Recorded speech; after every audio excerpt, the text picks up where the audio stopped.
Well, hello everyone, and welcome to day one of experiment number four, our last experiment in modern folktale for 2023. I'm really excited to begin today. I am actually out of town and away from my normal tarot decks. So, for those of you watching on Discord, you will see that I have two different decks than the other two that I have used in the past. Shout out to Creative Energy in Melbourne, Florida.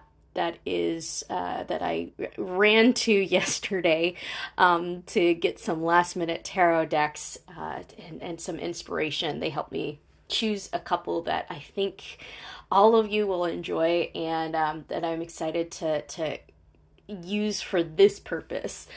Um, so, to begin, I will kind of give a general overview of where we're at. This is day one, which means we're doing a collective tarot reading. That means that I'm going to do a spread.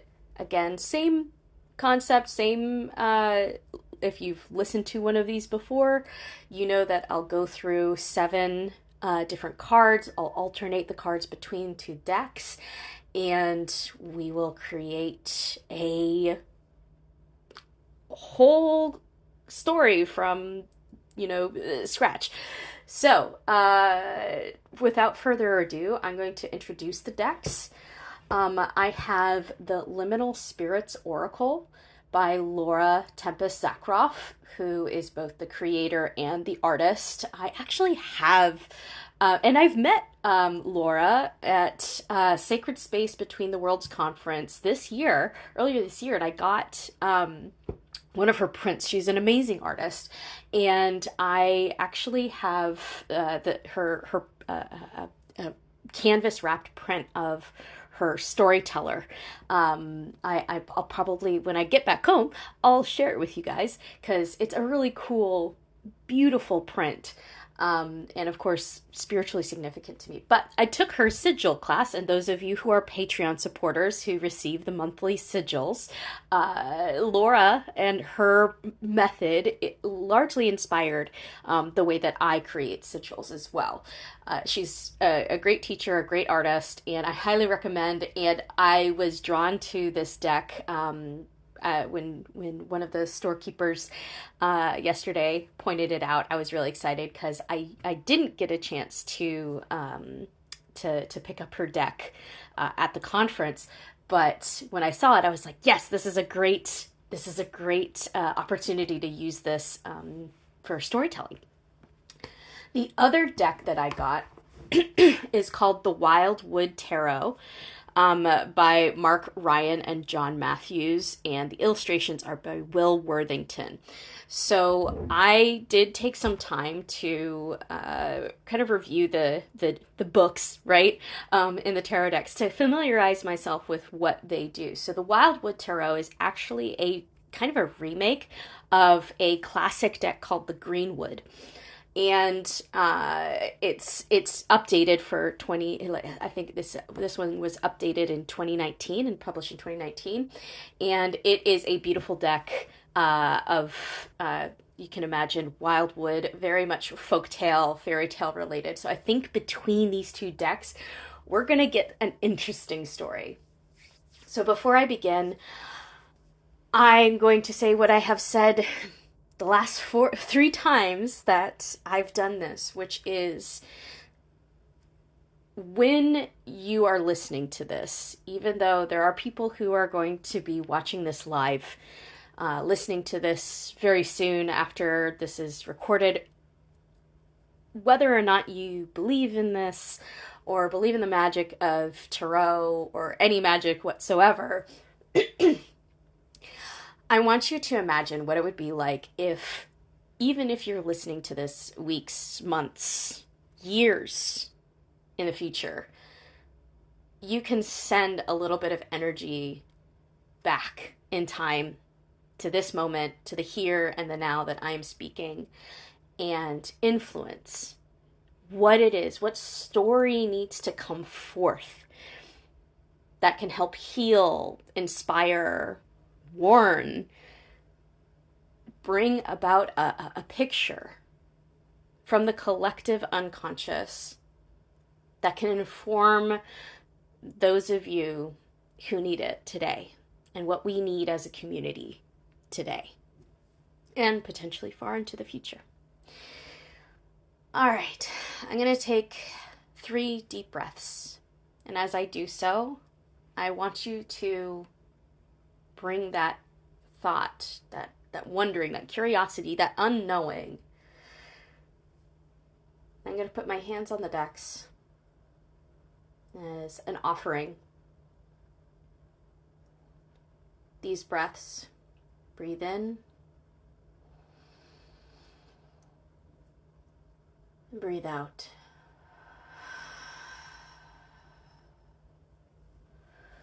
Breathe in.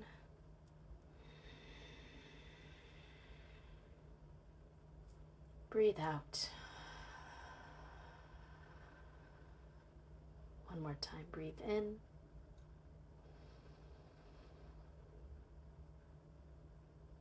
And breathe out.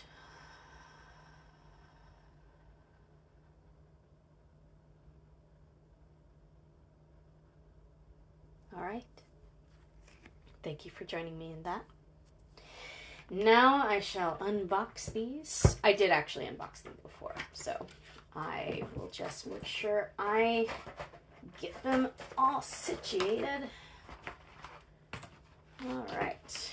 Got deck 1 out of its box. I'm going to get, y'all are going to hear all this. Get the other one open. There we go. And I'm going to keep the books close at hand so I'll be able to reference them. Again, these are brand new decks, and usually what I usually do try to reference the decks, as some of you have noticed in the other ones, in the other readings. I do try to reference the books if there's something beyond what I'm getting intuitively from the cards, or what I know about the symbols, the occult symbols and stories that are part of the decks. And part of the illustrations, I do reference, but especially because these are new decks, what I'm going to try to do is similarly, I'm going to first pull out, the cards and do an intuitive reading, and I will reference what the book says to see if there's anything else that might help us out. So these are completely unshuffled. I did take some time to to kind of sort through them. Make sure that the cards aren't sticking together. But these are brand new cards. This is the first story they get to tell. So I'm excited for these 2 decks.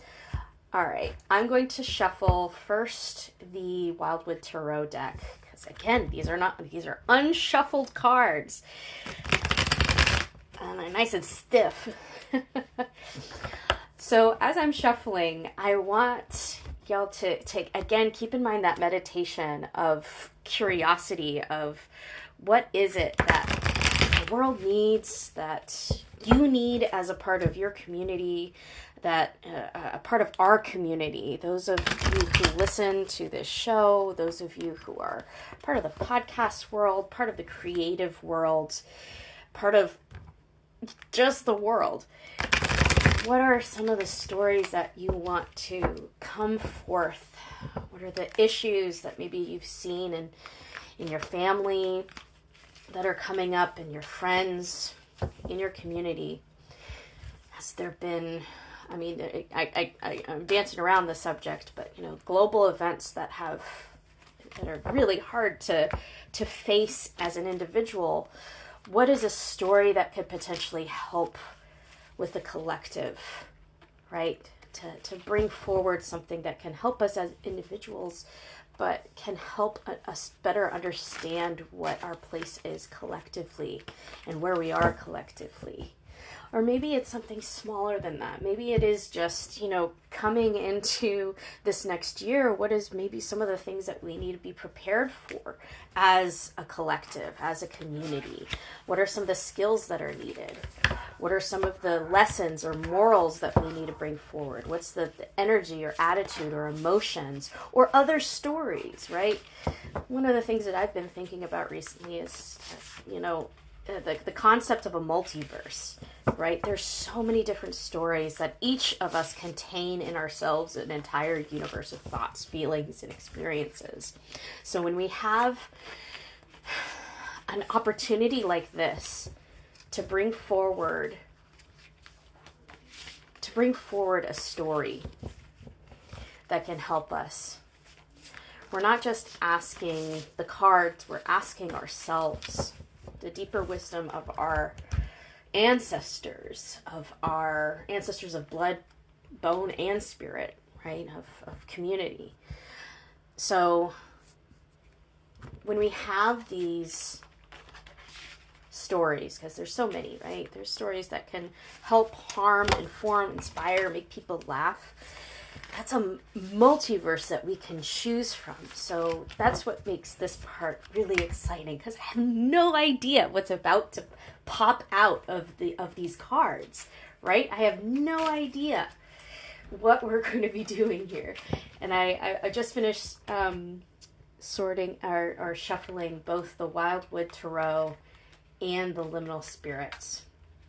So because I have no idea how well shuffled these are, so who knows? What I'm going to do is I'm going to cut each deck. So I'm going to first start with the Wildwood's Tarot, and I'm going to cut it in half. I'm going to, that one wants to go that way. So it's the bottom half that wants to stay. And then I'm going to do the same with the Liminal Spirits Tarot. So we have the two bottom halves now. I'm going to shuffle these again. There's some just beautiful illustrations both on the back. So the Wildwood's Tarot has basically what looks like the world tree with a Celtic knot in the center. And the Liminal Spirits one has this, I think there's something about Laura, she often creates, there's often some kind of, it feels like an eye or a portal.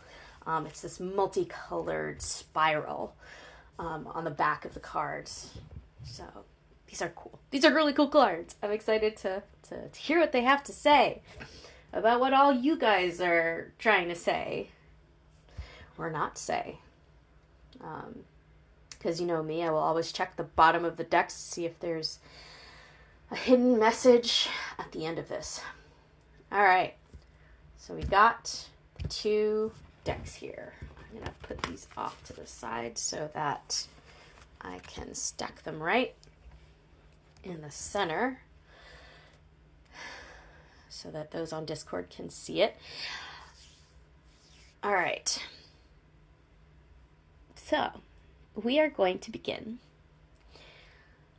with the nature of the main character in this story. And I'm going to pull from the Wildwood Tarot for this. That's what's calling to me. And it is the Stag. So this image, it's a really interesting looking image. It's the image is of essentially a the first thing a reverse centaur. No, it's the head of it's a person, and the head is of a head of a stag, of a 7 pointed stag. And the person is holding a battle axe and a shield with a tree on it. It's definitely a very masculine looking character, but you don't know the gender other than the stag, which is a male deer, right? But when you're talking about animals, it's gender is very different. So, but this half animal, half man, and the other thing too is you're not entirely sure if the stag is like a mask, right? But there's also something about that a person in between the stages of animal or mammal and human, the wild and the civilized, if you will. But this is a very warrior looking figure, right? Having a shield and a weapon, an axe. But at the same time, and it's not a hunter. This is a warrior. This is someone who looks, and even the stag's face looks like it's about to go to war.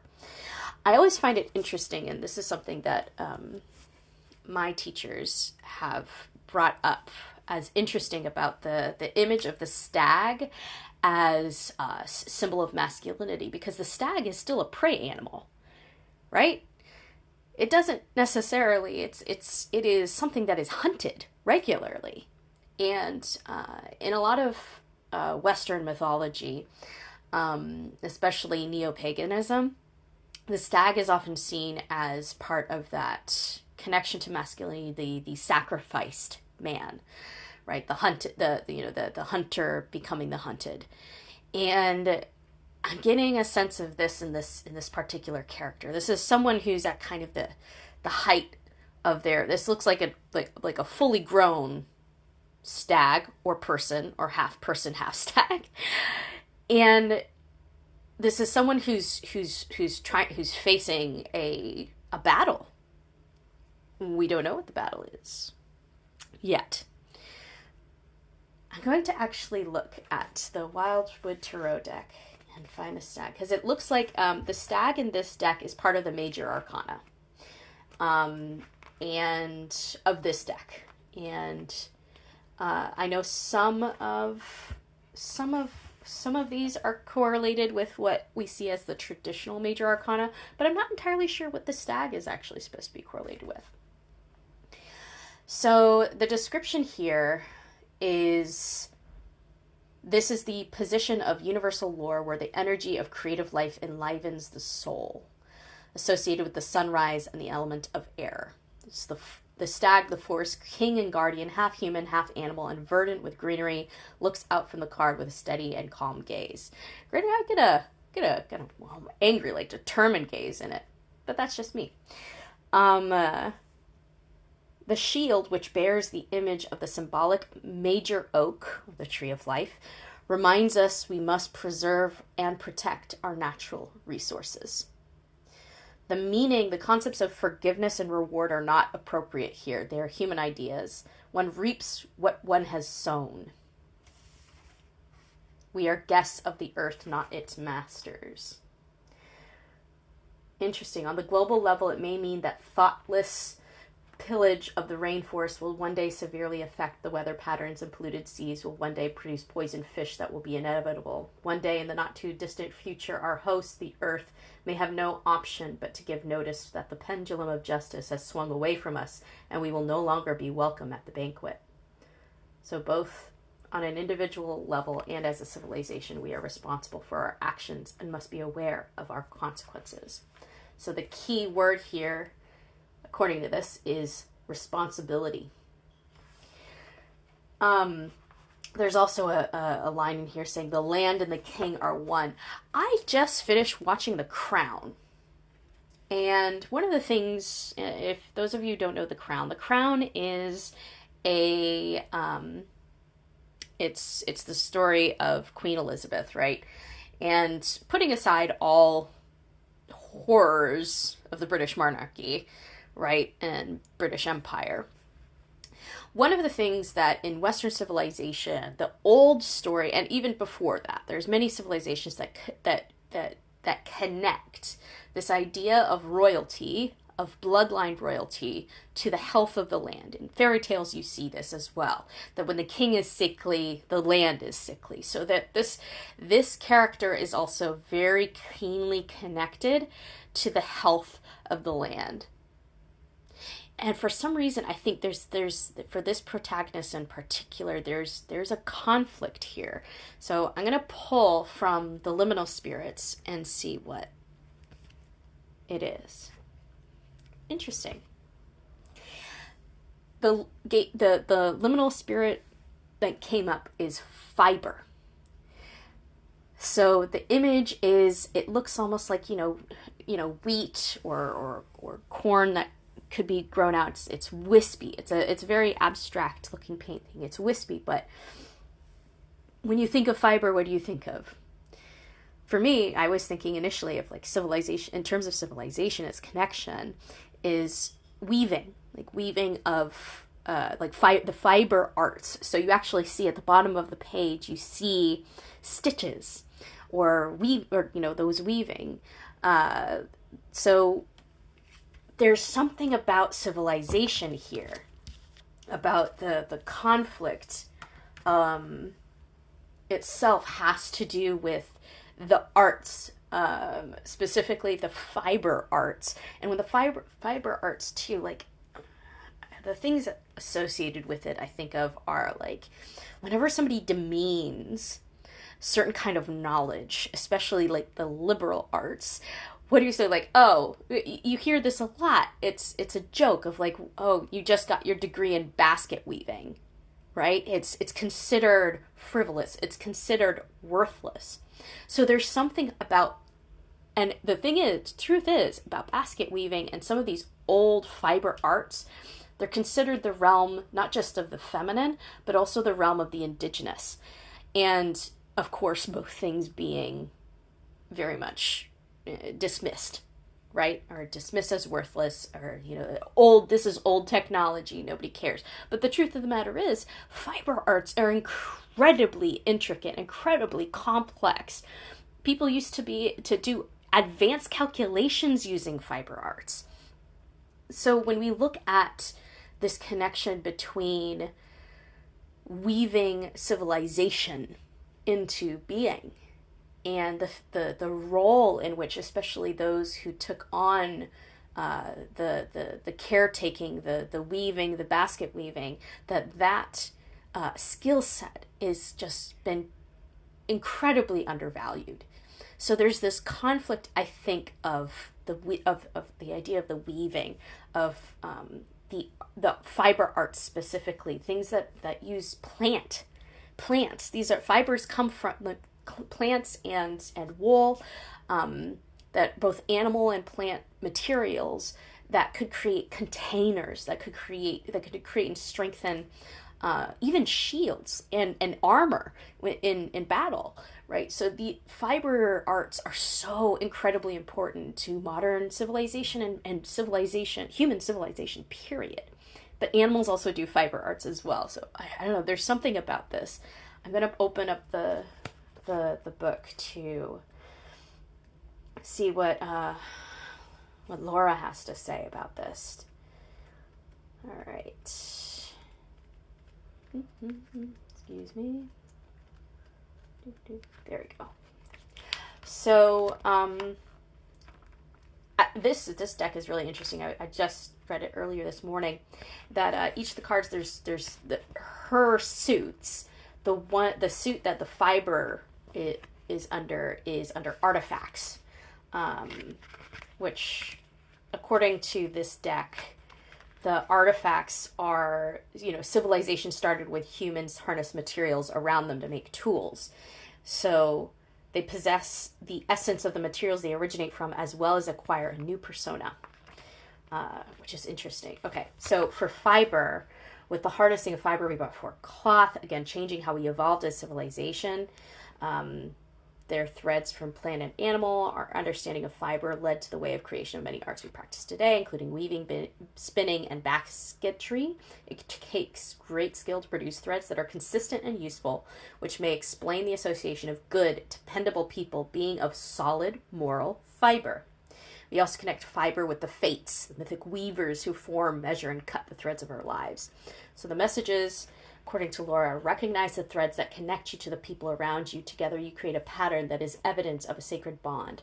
The name of the game here is patience and fortitude. If you rush or make haste, you'll be greatly disappointed by the outcome. We tend to think of fate as something we are subject to, but we have a say over how we weave our patterns, so take control of your own thread. So the fact that the stag and the fiber and fiber here are connected, there is something to be said here about civilization and the tools in which we use and a connection to nature. That's very, very present here. All right, so we're jumping back to the Wildwood Tarot for the question of what is the nature of the motivation to go out, to make a change, to address something, to address the conflict here by the protagonist. And the next one is the Archer. Interesting. Again, another warrior motif. So the archer, it's interesting. So the image is of a person, and it looks like a feminine person. Has long braids, and obviously they are an archer. They have the bow and the arrow. They have it crooked. They're ready to fire, and beside them are two big white wolf dogs. So this kind of reminds me a little bit of the chariot, of the decision of whether or not to stay or to go, of what direction to take. And for this, it would be the archers, like which way to shoot, what is the target.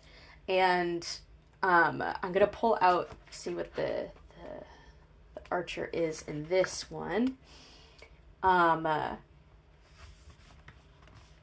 So the bow's importance for most of early mankind, both as a tool for survival and for defense, cannot be underestimated. It's for this reason it has become a spiritual symbol that in the drawing and releasing of an arrow is sometimes seen as a ritualistic practice in its own right. It's a powerful link to our past and the patience required to master it. Again, this term patience, it connects with the archer with the ancient life or death experience. So the reading points, let's see. The key to a smooth and accurate release of an arrow is a steady and relaxed state. Again, this idea of patience and cool and deliberate aim. So the dawn of a new adventure folded in the web of universal potential waits for you to string the bow of your imagination and loose the arrows of creativity. It's time to be bold and commit to the hunting of a new life and better relationship with the world. Take a deep breath and be calm. It's time to let your soul take flight. Beautiful message. But for me, when it comes to the fact of like, what is the motivation? It feels like what the stag, what the main character is trying to do is trying to, has some kind of objective. And that objective, I think, has to, there's something to do with a fight. And I think it's a physical fight. The fact that these are very martial looking images, I don't want to take away from that. So the motivation to go out, maybe to the conflict, is, I don't know whether it's to protect the fiber, protect the civilization, but it also could be something that they're trying to destroy. They're trying to fight against a certain call from the conflict that of fiber, which is again patience. And the archer can also be seen as someone who's brash. Or it could be, but the card itself is telling you to be patient. I don't know. There's an underlying thread here. So, all right. So beyond the conflict and beyond the nature of the motivation to go out, let's see who the antagonist is from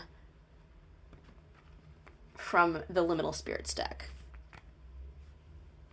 Clay. Again, I'm not sure if I don't think I probably didn't fully shuffle these very well because these are both very close to each other that I know. But regardless, we're going to continue on. But clay, it's also a very beautiful abstract image, and it's just a series of like delineate. The lines in clay. If you cut through clay, you can see the lines of the different colors. That's kind of what you see here. It's kind of a little bit of a wave of different browns and whites and dark blues, dark browns and blacks. So clay, also a tool of civilization. So one of the things too is we're also the old stories of we are made of clay, or that humanity is made of clay.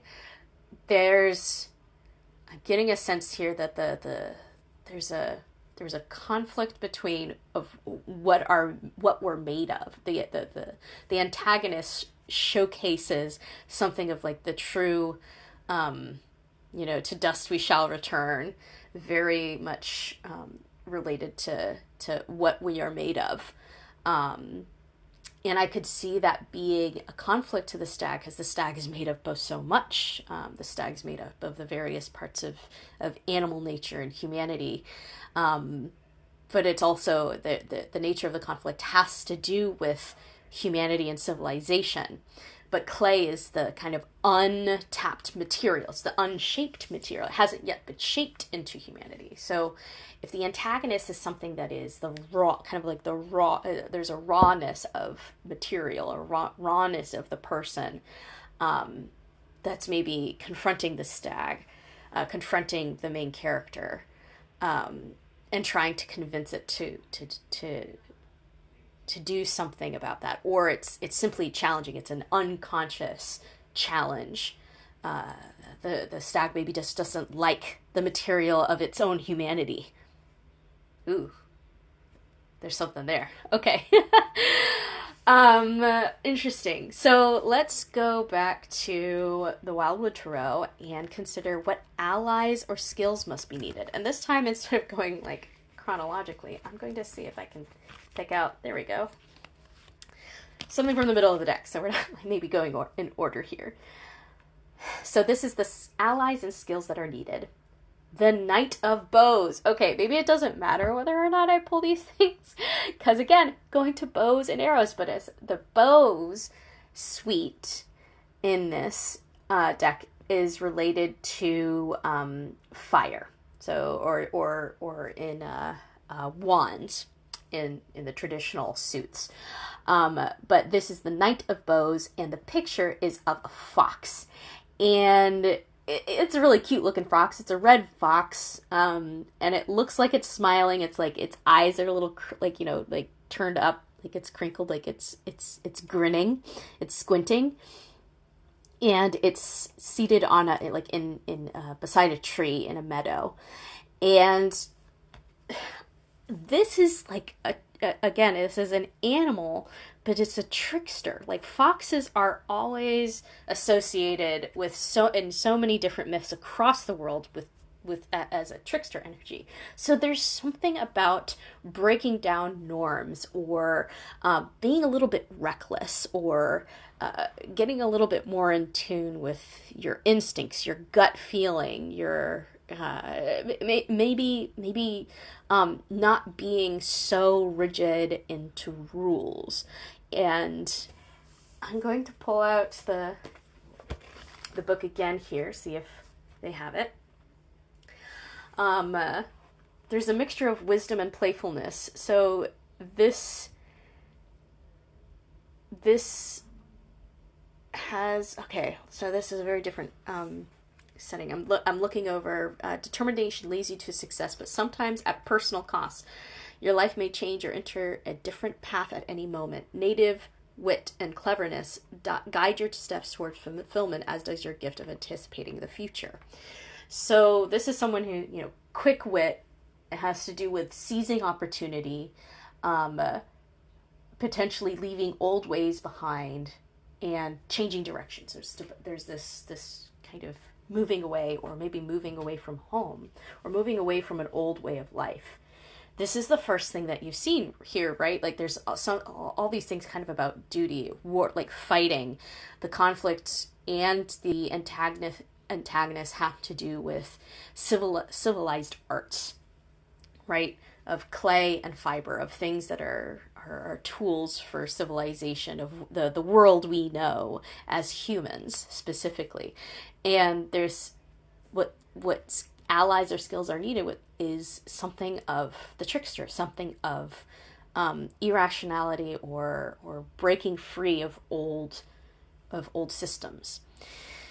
All right, so the next bit here is what must be sacrificed. So what must be sacrificed has to deal with what, in order to attain the objective, or to grow, or to, you know, reach the end of the story, what is the thing that must be let go of? And again, I'm gonna instead of trying to find a one at the very top of it, I'm going into middle of the Liminal Spirits deck here, and I pulled out the Honeybee. So what must be sacrificed? And okay, that's interesting. The Honeybee has a lot of very spiritual and civilization related meanings, as well as to do with order and collaboration. and domestication. There's a running theme here. So something about the honeybee, there's something about structure, a hierarchy that needs to be taken down. Honeybees have a hierarchical structure. It's very industrious. It's very industrious. There's a lot of associations with the industriousness about it, but there's also a sweetness and a domesticity to it. I'm going to pull out. Let's see. I'm going to pull out again Laura's book here, and the honeybee is associated with her suits that are associated with wings. So these are things that fly and inspire. So the honeybee truly understands the meaning of community, organization, and teamwork, and the sweet rewards of hard work. So we tend to separate our lives into work and play. Communication is essential to harmony within a family or community. Cross-pollination is essential for growth and prosperity. So eschew skewed concepts of purity for the divine revelation of diversity. That's hitting me. There's something about letting go of what is known, the structures, the hierarchy, even a little bit of collaboration. There's a little bit of maybe toxic community involved here, old ways of thinking, old hierarchies that must be let go of or destroyed or sacrificed. So let's go to the message. And all of a sudden I'm getting a sense of maybe pulling 2 cards for the message. Again, these are 2 new decks. And I kind of want to give each of them a chance to say what their message is. So I'm going to pull 2 at once. Oh, interesting. So, let's start with the Wild Root Tarot. It's the Queen of Vessels, which is the salmon. And the Queen of Vessels is, I'm assuming it's the equivalent of Queen of Cups. And it's reference to the salmon. The message is there is an upriver fight in order to create new life. There's a fullness here and a determination, but also, we've been seeing so much of earth and fire here. This is the first real water like something that's associated with water in this reading. So the Queen of Vessels, and in the traditional tarot, Queen of Cups in the traditional tarot has to do with emotions. There's something in ourselves, and perhaps the message. And again, there's a lot of there's masculine and feminine energies that's also coming out in this reading too. But the message of this card, the salmon, is something that has to do with, for those of you who don't know, that a lot of salmon die on their fight and their way upriver, and even more so now because of civilization, of damming of rivers, and of the removal of indigenous stewardship to the rivers in Turtle Island, obviously, in North America, what is considered North America. So this is saying there is something, I think there's a message here of a healthy fight for life that is being obstructed, and that must have, even if it's upriver, an ability to flow both ways. And this is backed up with my idea, again, like there's so much of nature in this, and the use and tools of humanity and civilization. The liminal spirits one that I pulled was the environment. And this card is quite beautiful, and it's kind of hard to describe verbally, but I'm going to attempt. So what runs through the middle of the card is what kind of looks like a tree. You see the rhizome, the roots spreading at the bottom. And as it goes up into like a trunk, it kind of opens up to a curve and then into a V shape. So it almost looks like maybe a river, but it's also like a tree or rhizome or some kind of flower that's opening up. And in the center, there's almost like ripple effects right around the trunk, like it's rings emanating out from the middle. And I will post an image of this on our Instagram and Tumblr, so you'll be able to see it. But it's a beautiful image. It's a very evocative image, and the fact that I can't tell whether or not it's a river, or it's a tree, or if it's a plant, or if it's a person, it kind of looks also kind of like a person or a figure.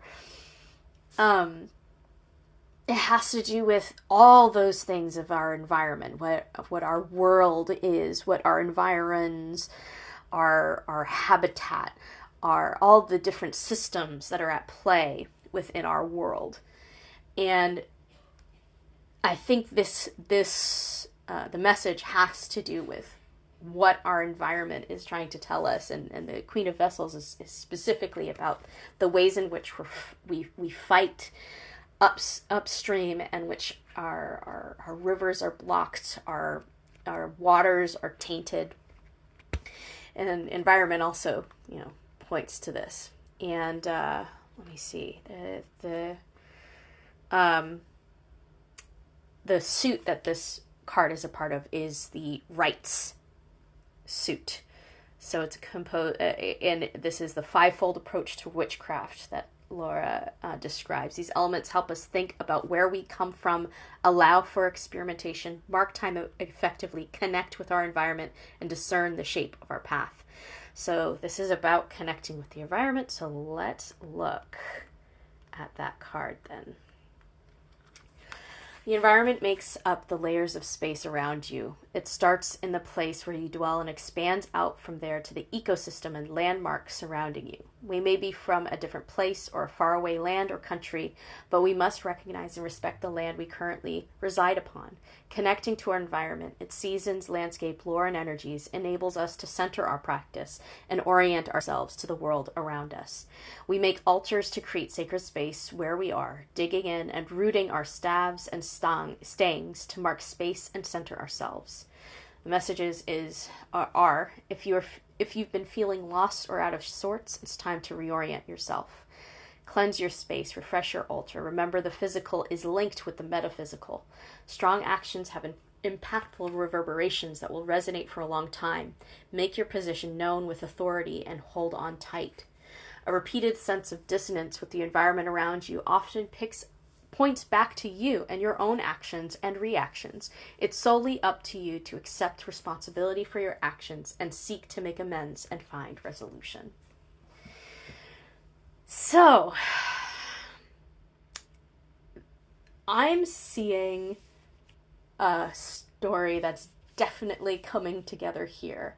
Something about this main character that is spurred on by potentially protecting whatever civilization, whatever town, village that they live in. Maybe there's a battle coming, like there's this motivation to fight. And whatever it is, and I just got the antagonist might be the environment. These are the wrong tools to fight back against some aspect of the environment. Maybe like when I look at clay, I think almost like a landslide. There's something that is huge and potentially caused by the problem. The conflict is caused by aspects of civilization, maybe in an unraveling that has been happening with regards to fiber, right? Something has been unraveled. Something that used to protect has been purposely or negligently unraveled. And the main character is trying to fight, maybe to preserve, but what needs to happen is maybe a destruction of the old ways of doing things, and something that needs to be gained is this idea of disruption, of being cunning, being quick, using what we see as a very human process, which is cunning and smarts and intelligence, but is also very animal, of being able to understand that even animals know how to adapt and be creative. And this is all to say that what's at stake, what's the thing we must learn from this, is how to be in right relationship with our environment, how to connect with our environment in a way that is expansive, that is not one of domination or sublimation. That is something that has to do with that. You'll still fight. You might die. But the purpose is growth and new life. And I think that's it. And I'm going to look at, there's too many decks. I don't know. I'm gonna see if there is a hidden message from any one of these decks. I'm gonna let my hand. Okay. There's a hidden message between one of these decks. Okay, let's see here. All right, it's gonna be in the Wildwood. I'm picking up one of the many decks that I've pulled out here, and all right, I'm pulling from the middle of the deck. The hidden message is the wheel. And this is again from the Wildwood Tarot, but the image of the wheel, so this is the hidden message. It's a loom. We're just talking about fiber arts. It's the loom. It's an image of a shirt being created, and a wheel is on, image is on the shirt, but it's a loom. It's literally the fiber arts. There's something hidden here, and what the wheel stands for is usually that of fate. So we think of the wheel of fate, but this idea of fate is that it's impersonal. It's not something you can control. It's not something you can truly, when we talk about the fates weaving, there's it gives the idea that there's like some aspect or some authority that decides what happens. But what's interesting about this image, it's this loom in the middle of the woods, and you actually see there's 3 cranes, or there's 3 birds in the water in the back, and I think that it indicates the 3 fates. But on the shirt that's being woven, there's also like feathers on the sleeves. It's an interesting looking image. Again, and it's between the sun and the moon, so both the sun and the moon are up. So this is also kind of this idea of elements between, in the liminal space, interestingly enough, even though it's not part of the liminal spirits deck, this is a liminal space. So I think the hidden message, what the shadow is trying to tell us, that's an interesting, okay. So as much as I'm a big proponent of free will, that we make our own destinies, which is true.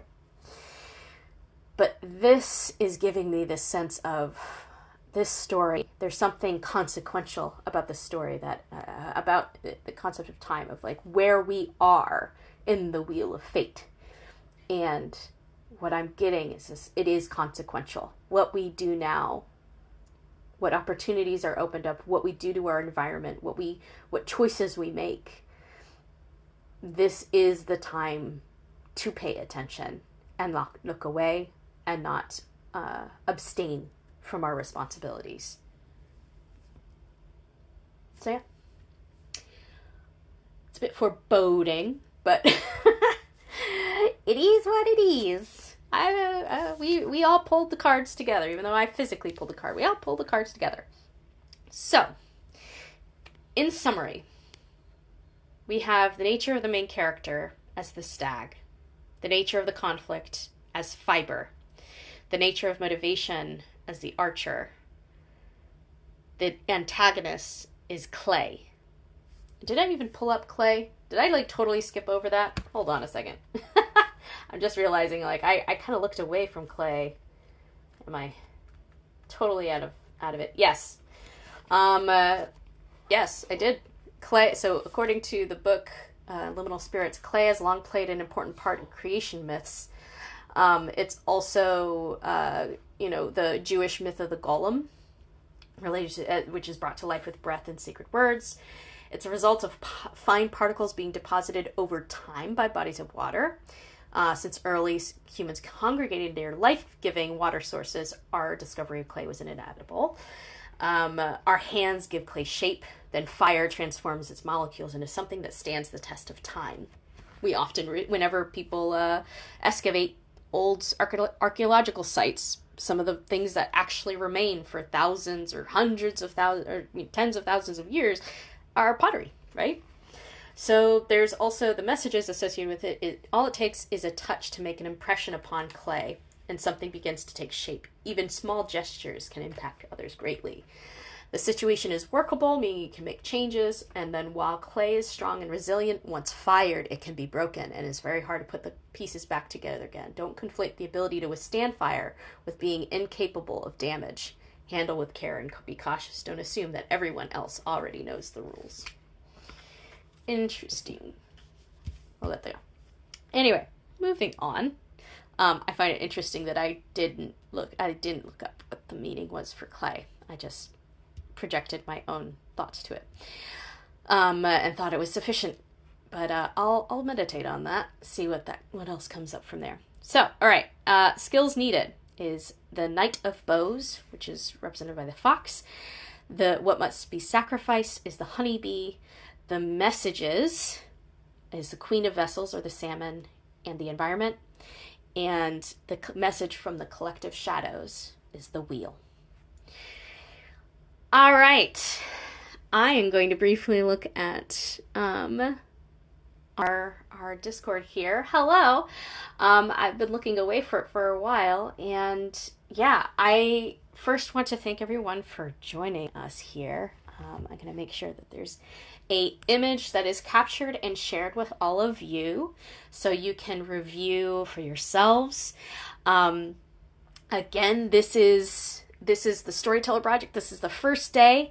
Tomorrow will be the second day. I will be doing another live, which will be to create the logline, or the pitch of the story, and as well as a soon to be a mood board, and then there's going to be a couple other things like creating the outline, creating the script, recording, sharing a couple of other artistic images and things like that. But this is a collective story. I encourage people to give anything that any insight or offering or thoughts about this process. This is meant to be as an offering for you all. So the door is open, and you're free to engage online, all across our platforms. And again, because this is a experiment and it's part of our collective investment in the arts, we do have the portal to our mini crowdfund now open. We're already 26% funded for the next couple of days. It'll be open, but we're 26% funded out of our $200 goal. Every dollar over that goal will go into the Storyteller Project Fund, which then will go every dollar after that. There will be I will be opening a portal for recipients of that fund, and will be randomly selected who want to run this experiment on their own, and they will be paid to do the same experiment should they desire, however they desire. If they wanted to do a riff, if you guys want to do a riff off of this format, this is meant to be collective storytelling. So please keep an eye out for that portal coming out. If you want to join our mailing list, you go to stormfireproductions.com/storyteller. That's where you get all of our information, as well as all of the platforms we exist on, as well as the portal to support the Storyteller Project. So thank you again for joining. I am really excited to write this new story, and also I'm going to be heading back home. So wish me safe travels. And yeah, let me know if you need anything from this. You can contact me wherever Stormfront Productions exists on the internet. Thank you for listening.